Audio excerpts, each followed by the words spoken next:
Good afternoon. This is going to be a really fast one, promise. It's how easy is it to drop the wheel out of an X35 bike as opposed to the new X20 bikes, systems from Mahle.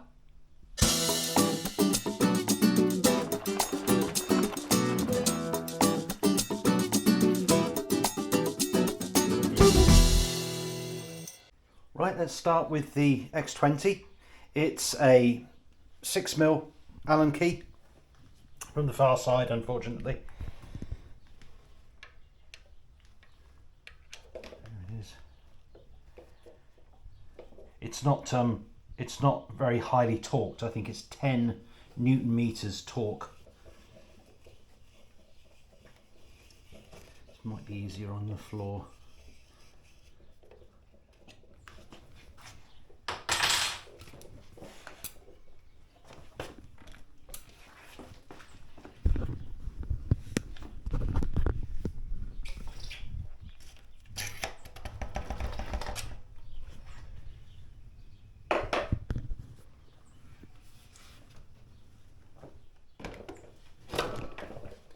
That should be it.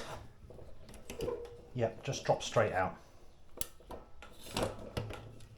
So this is one of the niftiest things about the X20, is this motor connector.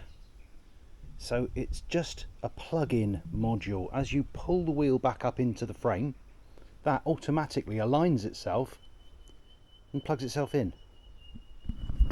As opposed to the system with the X35 where you physically got to push a plug into a socket.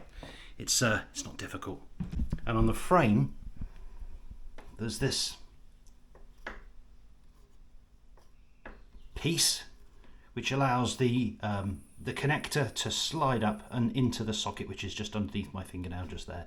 So it has to align. It's impossible for the wheel to go in and not align the connector.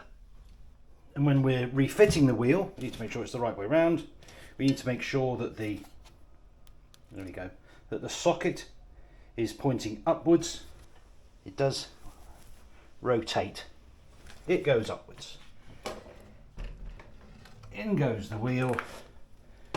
Open up, get the chain on either side of the sprockets, and then lift it into place, the disc, and it's it. And we just grab our through axle and pop it in and we're done. Again, I've made things awkward for myself because my stand is homemade and it's on the wall. Now, I'm going to put it on the floor. It's going to be a lot easier. It is actually definitely quite a tight fit for the through axle for me. But that's there, just need to tighten it up.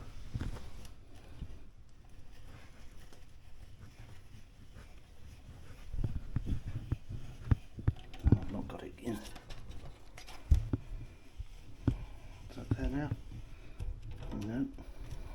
Well, I'm having a heck of a time with it. It's just the alignment, and it's something you'd get used to. I think that's, yeah, it's there now. That was a bit silly. 10 Newton meters of torque, that's about that. Bob's your uncle. Now let's do the X35.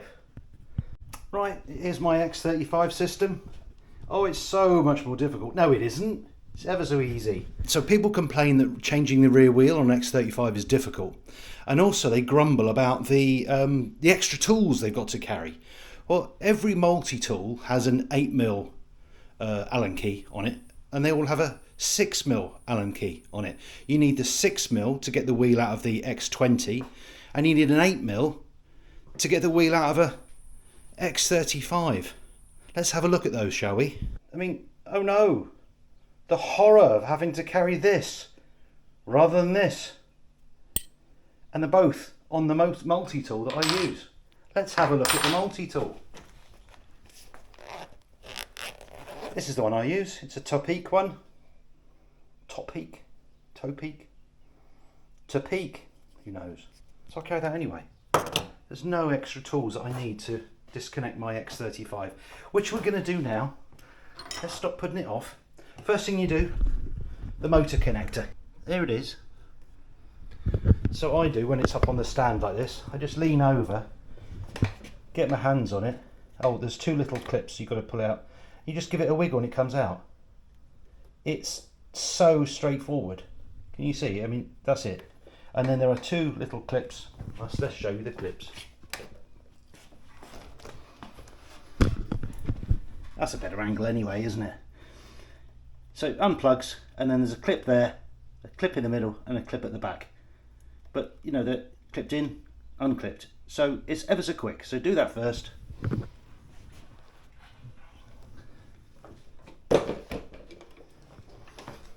And then 8mm. On the drive side, I've learned that it's an awful lot easier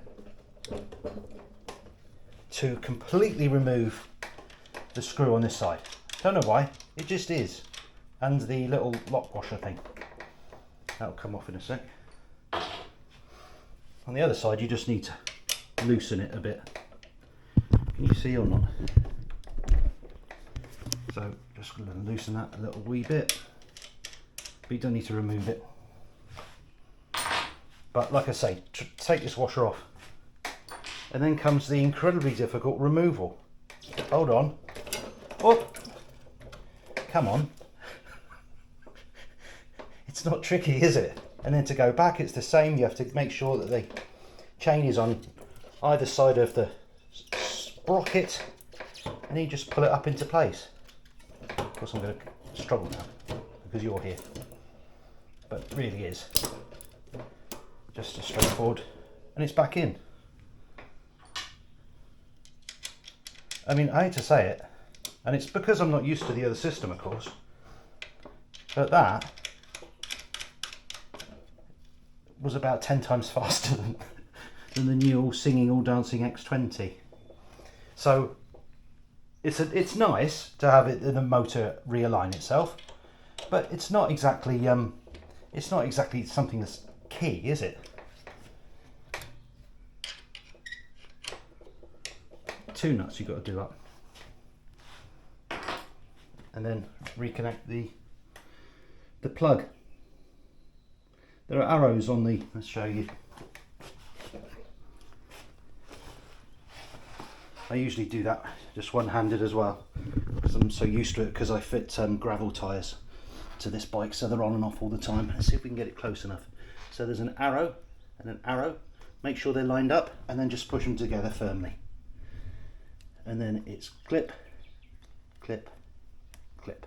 And I like to make sure that it's nicely aligned and tucked underneath. So that's the wheel out and done. So that's it, how to swap out the rear wheel on an X35 and an X20. I found the easy one more difficult and the more difficult one easy, but neither one are in any way difficult.